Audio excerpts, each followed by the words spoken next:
एकंदरीत काय परिस्थिती आहे काय सांगा? बैलपोळा सण तोंडावर असताना आपल्या बळीराजाला अस्मानी संकटाचं हे मोठं सावट महाराष्ट्रावर आलंय. कदाचित ओला दुष्काळ पळावा अशी चिन्ह या निमित्तानं उभी झालेली आहेत. आमच्या वाशिम अकोला जिल्ह्यामध्ये अनेक गावांमध्ये ढगफुट्या झाल्यात. काल आम्ही जाणार होतो पण दौऱ्याला इकडे यावं लागलं, त्यामुळे आमचे कार्यकर्ते तिथे गेलेत. नांदेड मराठवाडा या भागामध्ये सुद्धा आपण बघितलं असेल, अनेक जनावरं वाहून गेलीत.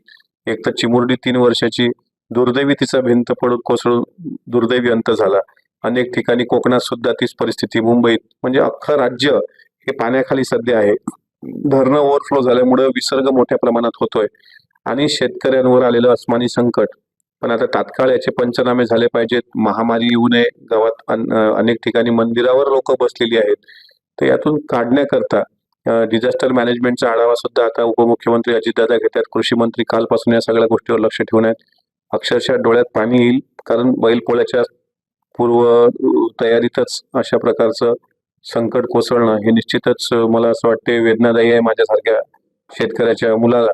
आणि हे लवकर संकट दूर हो आणि शेतकऱ्याच्या पाठीशी वेळ पडला तर एखादी योजना बंद करता तरी चालेल, पण शेतकरी आपला उपाशी राहता कामा नये अशी विनंती आम्ही सरकारला केली. कीर्तनकारांनी नेमकं कीर्तनात काय भाष्य केलं किंवा काय त्यांनी मांडलं किंवा कॉन्ट्रोवर्सी होईल असं काही ते बोललेत का, आणि त्यानंतर ही प्रतिक्रिया आली का, हे पहिल्यांदा तपासलं पाहिजे. कीर्तनकारांनी धर्माचं महत्व सांगत असताना किंवा वारकरी संप्रदायाचं महत्व मांडत असताना इतर धर्मीय लोक दुखावणार नाहीत याची पण काळजी घेतली पाहिजे, कारण महाराष्ट्राला वारकरी संप्रदायाची एक मोठी परंपरा आहे. या माध्यमातून कुठल्या धर्माच्या विरुद्ध जर ते कीर्तनकारांनी चुकीचं भाष्य केलं असेल तर ती प्रतिक्रियेनं स्वाभाविक होती. पण त्यांनी तसं केलं नसेल तर मात्र जे कोणी दोषी असतील त्यांच्यावर कारवाई व्हावी. आणि जर त्यांनी जातीयवाद निर्माण करणारं, जातीय तेढ निर्माण करणारं वक्तव्य केलं असेल तर त्या कीर्तनकारावर सुद्धा कडक कारवाई व्हावी.